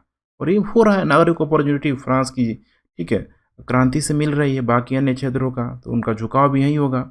आगे चल के देखेंगे तो इटली जर्मनी के एकीकरण को वियना कांग्रेस और मेटरनी के द्वारा तो छीन भिन करने का प्रयास किया गया, लेकिन इतिहास की प्रगतिशीलता धारा को लोग रोक नहीं पाया। आगे चल के 1800, ठीक है, 70-80 के दशक तक आते आते इटली और जर्मनी का एकीकरण हो जाएगा। साम्राज्यवाद नीति को यहाँ पे देखिए बढ़ावा दिया गया। और यही है देखिए, साम्राज्यवाद नीति को जब नेपोलियन के द्वारा जब बढ़ावा दिया गया, तो खुद अब नेपोलियन के खिलाफ बाकी जो शक्ति संतुलन का जो अवधारणा आया, अब वहाँ पे आपको एक आधुनिक राष्ट्रवाद का यहाँ पे जन्म होता हुआ दिखाई देगा। अर्थात नेपोलियन के जो विरुद्ध जो बाकी अन्य देशों ने अपनाया, वो भी क्या देखिए आधुनिक राष्ट्रवाद से कम था। सब में एकता का भाव आ गया, एकीकरण का भाव आ गया। ये कैसे प्रश्न बन रहा है, समझिए इस चीज़ को। हर डायमेंशन को यहाँ पे शामिल किया गया है। सफल सैनिक नेतृत्व के रूप में, ठीक है, जनरल अधिकारी के रूप में नेपोलियन यहाँ पे मौजूद था शुरुआती समय में। पुराना फ्रांस और नया फ्रांस में संतुलन स्थापित करने का प्रयास किया, परंपरागत और रेडिकल तत्वों को, और इसको स्वीकृति भी मिल गई। कुशल कूटनीतिज्ञ के रूप में विभिन्न वर्गों को संतुष्ट करने का नेपोलियन के द्वारा प्रयास किया गया। अब यहाँ पे कुछ क्वेश्चन है, कहा जाता है कि नेपोलियन क्रांति का प्रतीक और क्रांति का शिशु था। कैसे? पहले देखते हैं हम लोग, क्रांति एक प्रतीक कैसे था। क्रांति का प्रतीक से इस मामले में था कि क्रांति ने जिन परिस्थितियों को जन्म दिया, जन साधारण को ध्यान में रख के जिन परिस्थितियों को यहाँ पे जन्म दिया गया, नेपोलियन क्रांति के सिद्धांत की यहाँ पे रक्षा करेगा, ऑथोरिटी प्रदान करेगा। और इस मिडिल वर्ग ने, आपको पता होगा कि इस मिडिल वर्ग ने कॉफ़ी हाउस, ठीक है, जो भी वहाँ पे क्लब वगैरह, चाय हाउस जो भी होता था, वहाँ पे लोग रहता था, बुद्धिजीवियों की बातों को, ठीक है, फैलाने की कोशिश करता था, वैधता प्रदान करने की कोशिश करता था। धीरे धीरे एक्सपेंड होते गया। और यही कारण है, नेपोलियन देखिए दोहरी नीति अपनाते हुए आपको दिखाई देगा कि सम्राट अपने आप को घोषणा कर दिया कि भाई मैं ही क्या हूँ, फ्रांस का सम्राट हूँ। लेकिन बोला कि ना, पहले वाला ना।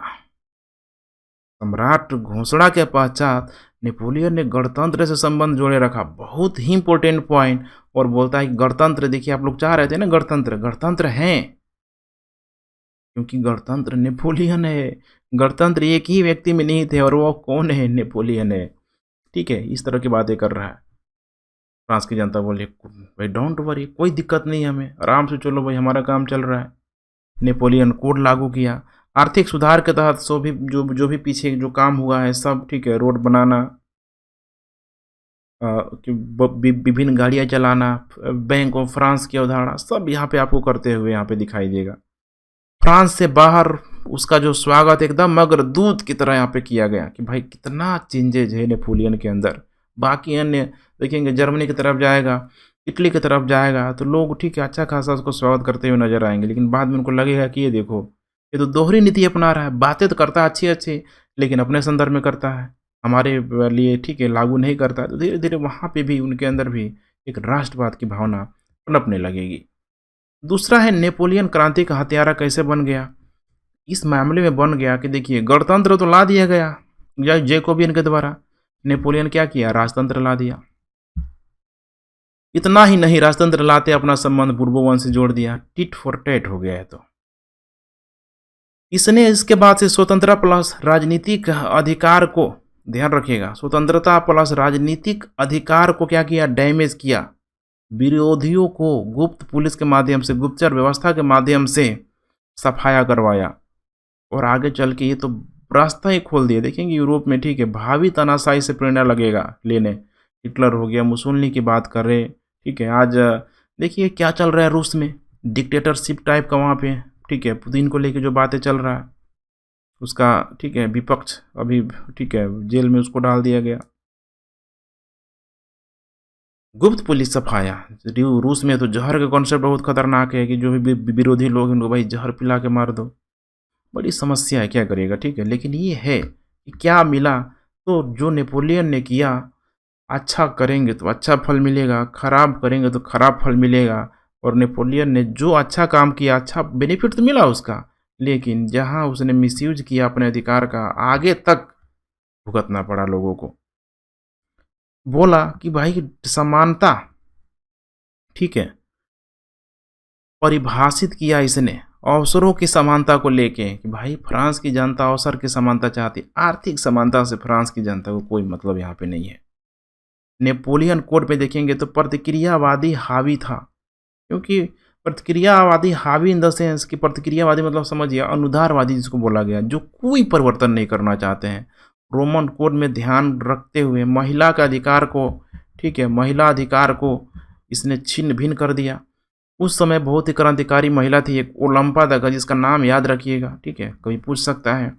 ओलंपा द गज, बहुत ही प्रयास किया, बहुत ही, ठीक है, कई सारे आंदोलनों के माध्यम से फाइनली ओलंपा द गज को जेल में डाल दिया गया।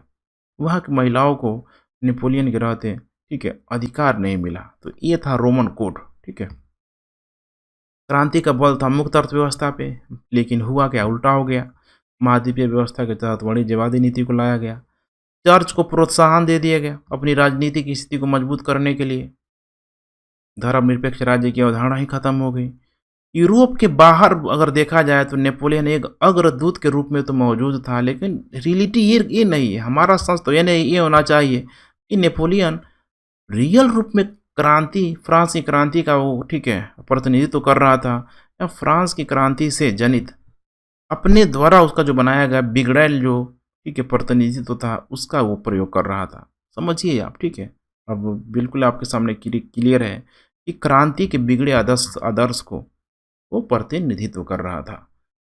चलिए फ्रेंड्स, थैंक्स फॉर वाचिंग। उम्मीद है अगर आप लोगों ने लास्ट तक देखा होगा तो मैं आपको गारंटी दे रहा हूँ, ठीक है, कि अब प्रश्न आप लोगों का, ठीक है, बाहर नहीं जाएगा, इसी डायमेंशन के अंतर्गत रहेगा। हर तरह से मैंने, ठीक है, इसको कंप्लीट करा दिया है। लेक्चर पसंद आ रहा है तो like, share and support. And PDF के लिए नीचे आपको, ठीक है, टेलीग्राम ग्रुप का लिंक मिल जाएगा, स्क्रीन में भी देख रहा होगा, वहाँ से आप पीडीएफ डाउनलोड कर सकते हैं। चलिए फ्रेंड्स, कल मिलते हैं हम लोग। नेपोलियन की महाद्वीपीय व्यवस्था कैसे उसका पतन का कारण बनती है, इसको हम लोग कल कंप्लीट करेंगे। Once again thanks for watching and जय हिंद।